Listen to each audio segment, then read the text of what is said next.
Now, first off, reference to the series of operations Israel has been conducting in southern Lebanon using artillery shells. Does Israel's continued violation of the ceasefire in Lebanon risk reigniting conflict? Thank you, Salma, for having me.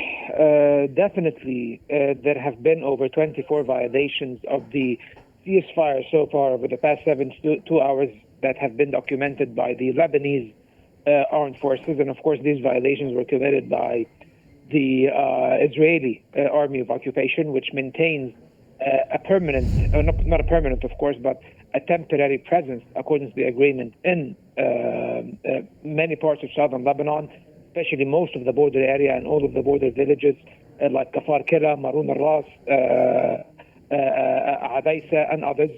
And unfortunately, the Israeli armed forces have not been acting in a capacity of a force that is supposed to withdraw in a few weeks, and have been preventing tens of thousands of civilians and residents, local residents, from returning to their villages, not only in the villages and towns they occupy or partially occupy, but also in other areas in southern Lebanon, threatening them with artillery bombardment and with airstrikes.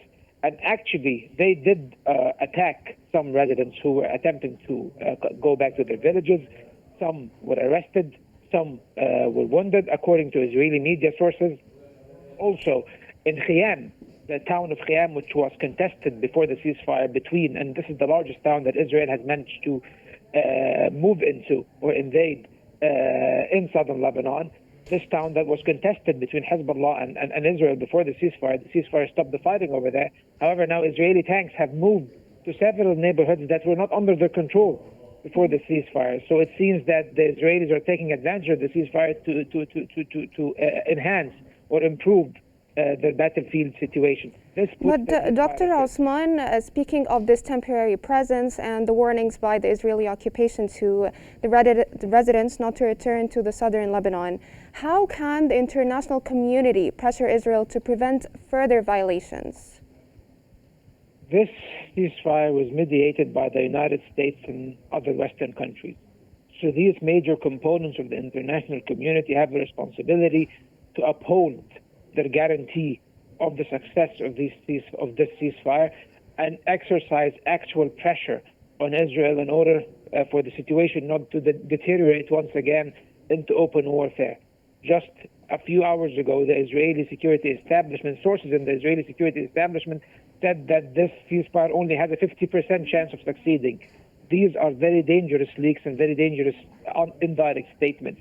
And the international community needs to be very firm in asserting the fact that this ceasefire needs to stand, that the suffering needs to end in Lebanon, especially that Israel, through this agreement, has gotten all the guarantees it demanded in terms of its security and its border security.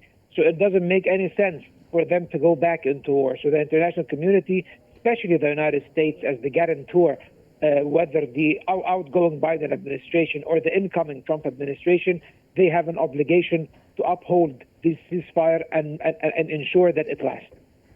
Now, in Lebanon, Nabih Berri scheduled a session to take place on January 9th to select a new president for Lebanon. What's the likelihood of this happening? It seems that unofficially or in an unannounced manner, the selection of the president of Lebanon was on the table during the ceasefire negotiations, and it seems to be a hidden part of the deal somewhere or the other. That's why Nabih Berri, shortly after the ceasefire, called Parliament to convene in early January next year, which means in less than a month or in less than a month and a half, to elect a new president of Lebanon. And let's not forget that Lebanon has not been able to elect a president for the past 2 years or even more because of Hezbollah's refusal to include or elect or blocking the election of a president that is not supportive of its political agenda. Right now, the situation is different. Hezbollah has been substantially weaker and has been and is much more willing to engage in political dialogue with other Lebanese political forces.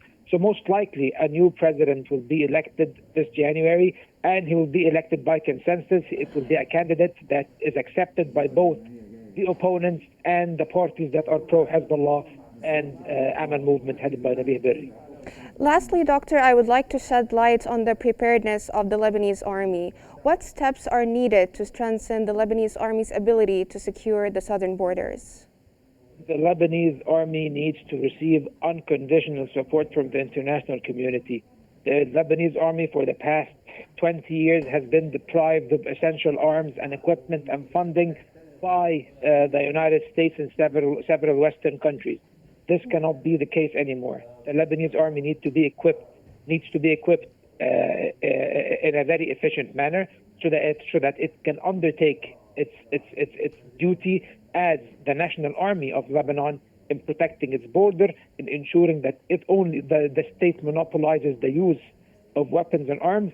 And let's not forget, the weakness of the Lebanese army is what allowed the flourishing of armed non-state actors.